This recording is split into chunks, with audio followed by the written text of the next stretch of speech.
Physics unit number 2 vector and equilibrium के एक और most important topic addition of vector by rectangular components हम start करेंगे। Scalar product और वेक्टर प्रोडक्ट की तरह ये टॉपिक भी मोस्ट इम्पॉर्टेंट है, पेपर में आते हैं। टॉपिक के ऊपर भी मैं 2 वीडियो बना रहा हूँ।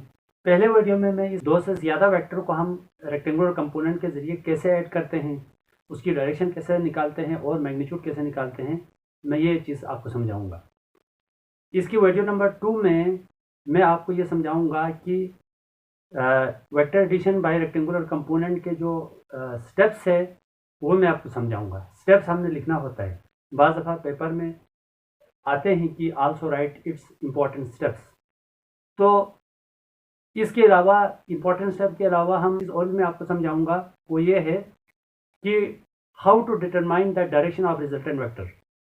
ये जो सब हेडिंग है ये बाज़ दफ़ा इसी के साथ मिलाकर लिखने के लिए आते हैं, बाज़ दफ़ा सेक्शन बी में भी आते हैं और सेक्शन ए में भी आते हैं। तो ये इसके दोनों वीडियो मोस्ट इम्पॉर्टेंट है सेक्शन ए बी सी तीनों के लिए। तो आपने अच्छी तरह से आपने वीडियो को देखनी है, कोई भी पॉइंट आपने मिस नहीं करना है और वीडियो को शुरू से एंड तक पूरा देखना है ताकि पूरा का पूरा कॉन्सेप्ट आपको समझ आ जाए। हम इसको स्टार्ट करते हैं। Addition of vector by rectangular components. 2 vector को हम ऐड कर चुके हैं by head to tail rule. अब हम इस मेथड के जरिए 2 से ज़्यादा वेक्टर को हम ऐड करेंगे, उसके डायरेक्शन और मैग्नीट्यूड निकालेंगे। वो कैसे निकालेंगे हम आपको बताते हैं। Consider 2 vectors A vector and B vector which are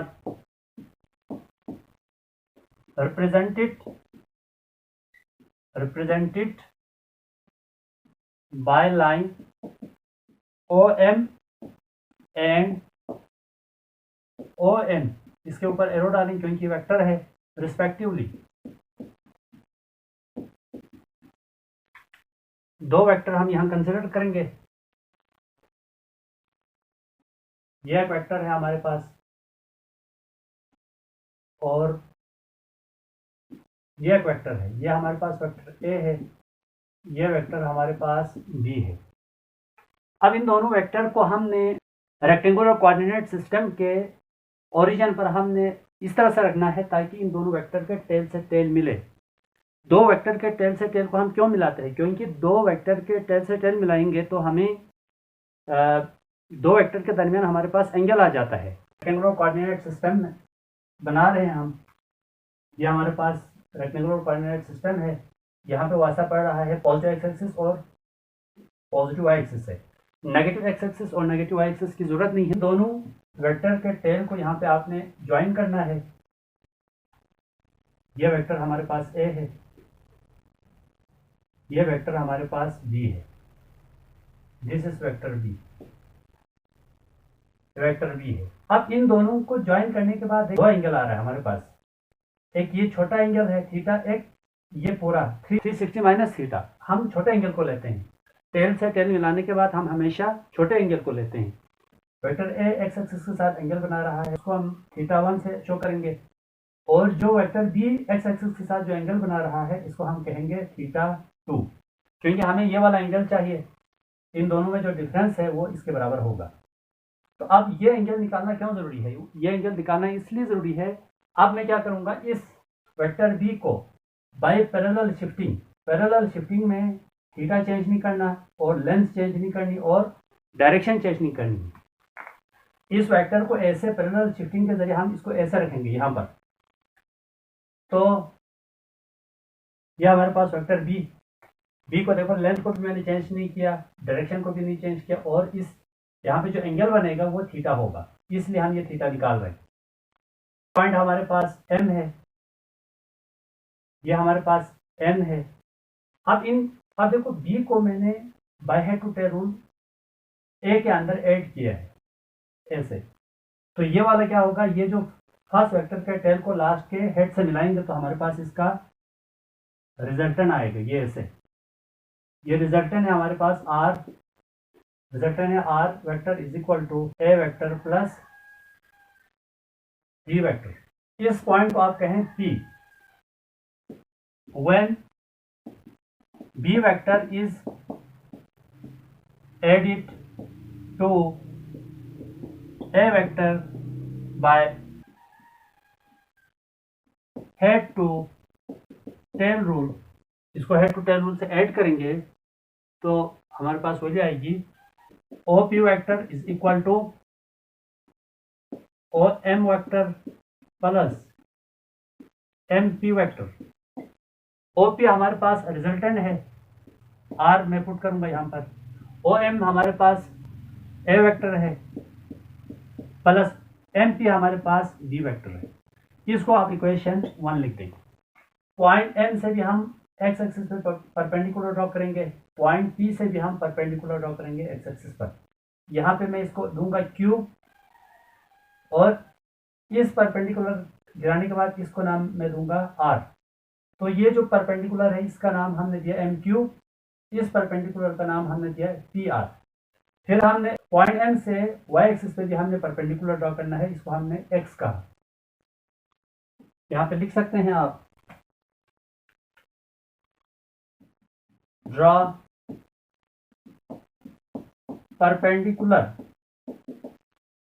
perpendiculars MQ and PR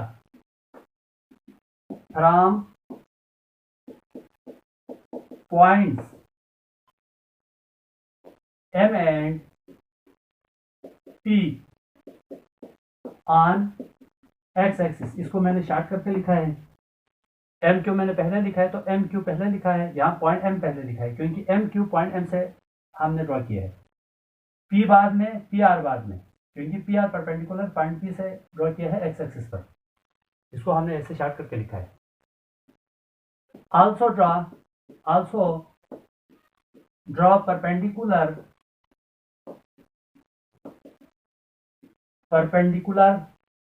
MS from point M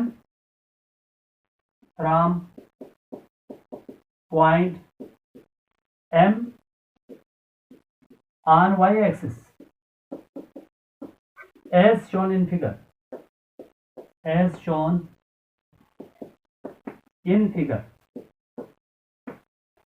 ये हमारे पास फिगर है, ये हमारे पास एक्स एक्सिस है, ये वाई एक्सिस है। इसको आपने लेवल भी लाजमी करना है।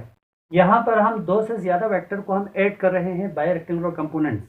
इसके अंदर भी हमने हेड टू टेल रूल इस्तेमाल किया है। दो वेक्टर का रिजल्टेंट भी हम यहाँ से निकालेंगे और इन दोनों वेक्टर के कंपोनेंट्स का रिजल्टेंट भी हम निकालेंगे। वेक्टर R, वेक्टर A और वेक्टर B, ये हमारे पास, और ये वेक्टर हमारे पास B है, this is vector B। Vector R, A, B, इन तीनों के हम कंपोनेंट्स हम निकालेंगे, इनको कंपोनेंट में डिवाइड करेंगे, फिर इनके कंपोनेंट से हम दोबारा हम इनको वेक्टर में तब्दील कर देंगे। The X and Y components of A vector comma B vector and R vector are given by perpendicular draw करने के बाद हम इसको वेक्टर बनाएंगे। ये हमारे पास AX है, वेक्टर A का हॉरिजॉन्टल कंपोनेंट है। अब ये इसको भी आपने वेक्टर बनाना है। ये हमारे पास क्या है, AY वेक्टर। ये हमारे पास ये और ये इक्वल है, तो ये BX वेक्टर है, तो ये भी हमारे पास BX वेक्टर होगा। तो ये दोनों इक्विवेलेंट वेक्टर है। तो अगर यहाँ से यहाँ तक AY वेक्टर है तो ये भी AY वेक्टर होगा, और ये हमारे पास होगा BY वेक्टर। अब ये जो पूरा है ये हमारे पास RY है, रिजल्टेंट का Y कंपोनेंट, ये पूरा हमारे पास RX है। अब इसी चीज को हम यहाँ पे लिखेंगे, तो सब हेडिंग आप लगा सकते हैं। हॉरिजॉन्टल कंपोनेंट,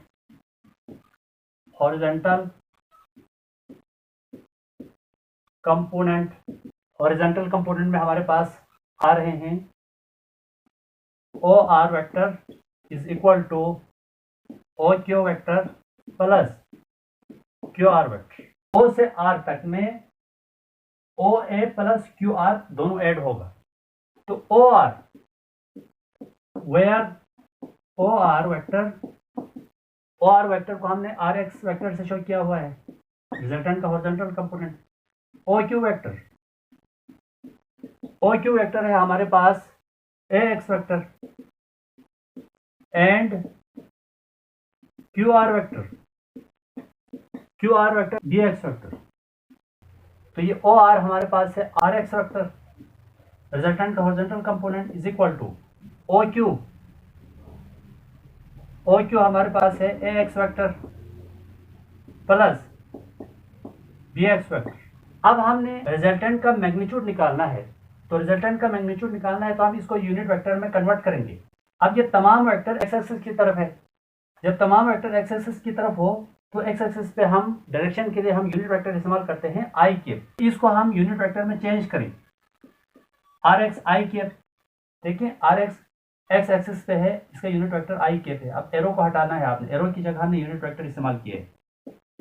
ए एक्स का एरो हटा के यहाँ पे आई कैप लगा दें यूनिट वेक्टर, क्योंकि ए एक्स भी एक्स एक्सिस के अलावा है, बी एक्स भी एक्सिस के अलावा है, तो यहाँ पर भी यूनिट वेक्टर आई कैप आएगा। तो आर एक्स अब यूनिट वेक्टर में चेंज करने के बाद न इसको बोल्ड लेटर में लिखना है, ना इसके ऊपर एरो डालना है। अगर ऐसा करेंगे तो ये गलत होगा। तो i R x i cap is equal to, यहाँ पर आई कैप कॉमन कर दें, A x plus B x, i cap cancel, तो R x is equal to A x plus B x. यह हमारे पास हॉरिजॉन्टल कंपोनेंट आ गया है, इसको इक्वेशन 2 लिख दें। Magnitude of x component of resultant of all the vector, equation 2 shows the magnitude। अब हम वर्टिकल कंपोनेंट्स निकालेंगे। वर्टिकल कंपोनेंट्स, वर्टिकल कंपोनेंट में हमारे पास आएगा RP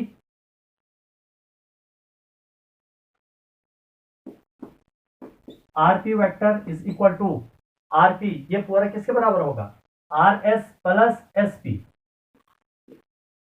R S vector plus S P vector, where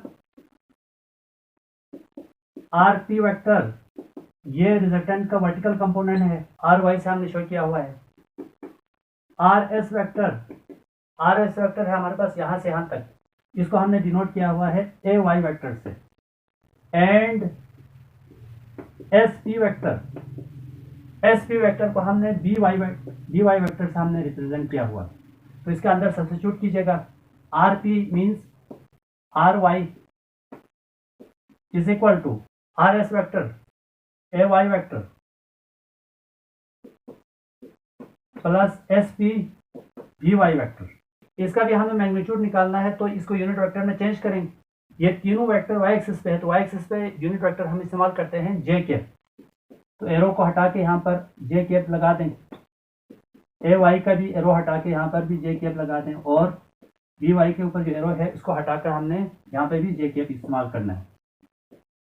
are Y J cap is equal to, J cap यहाँ पे common कर दें, A Y plus B Y, J cap cancel कर दें, तो रिमेनिंग वैल्यूज है हमारे पास R Y is equal to A Y plus B Y. इसको इक्वेशन 3 लिख दें। तो इक्वेशन 3 शो द मैग्नीट्यूड यहाँ पर ऑफ लिख दें, magnitude of y components of all the vectors,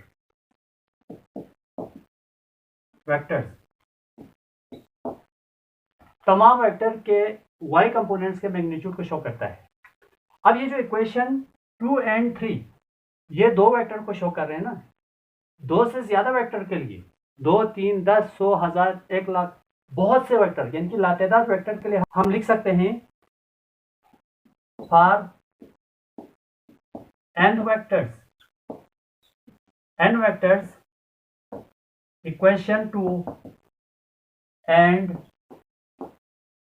equation 3 can also be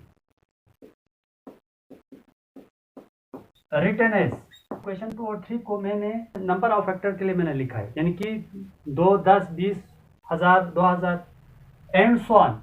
लातेदार vector के लिए मैंने इक्वेशन 2 और 3 को मैंने ऐसे लिखा, R x is equal to x B x plus C x is equal to up to so on. Sir R Y is equal to A Y plus B Y plus C y is equal to up to so on. अब हम निकालेंगे magnitude. Magnitude के लिए हम Pythagoras theorem लगाएंगे, hypotenuse square is equal to perpendicular का square plus base का square. इसको रूट लेते हैं तो यहाँ पे रूट कैंसिल हो जाएगा, दूसरी साइड पे ये यहाँ पर रूट आएगा, अंडर रूट परपेंडिकुलर का स्क्वायर प्लस बेस का स्क्वायर। ये हाइपोटेन्यूज है, ये परपेंडिकुलर, ये बेस है, क्योंकि थीटा के सामने वाला परपेंडिकुलर, 90 के सामने वाला हाइपोटेन्यूज, रिमेनिंग साइड बेस। तो आप वैल्यूज यहाँ पे सब्स्टिट्यूट कर सकते हैं। हाइपोटेन्यूज आर है हमारे पास और परपेंडिकुलर है हमारे पास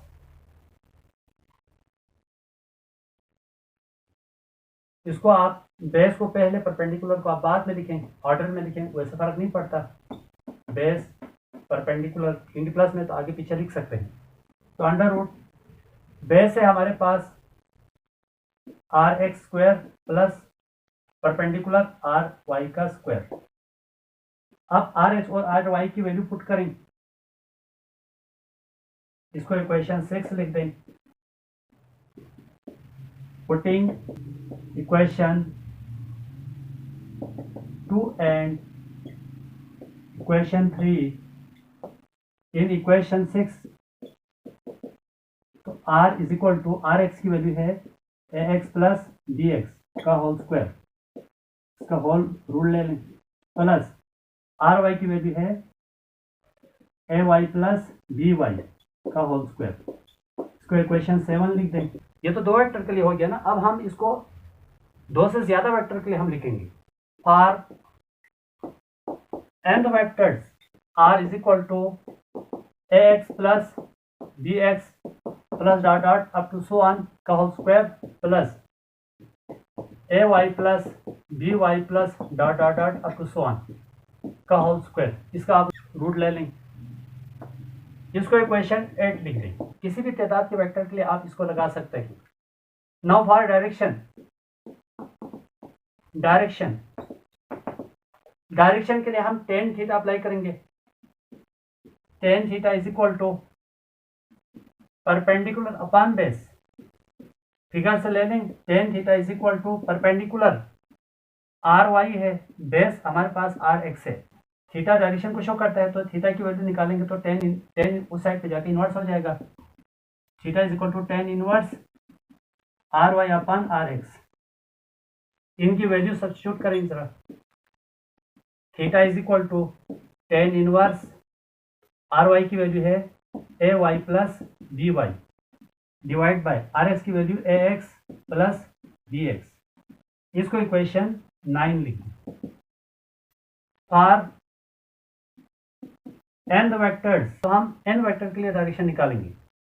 तो n वेक्टर के लिए डायरेक्शन होगी theta is equal to tan inverse A Y plus B Y plus dot dot dot up to so on divide by A x plus B X dot dot up to so on.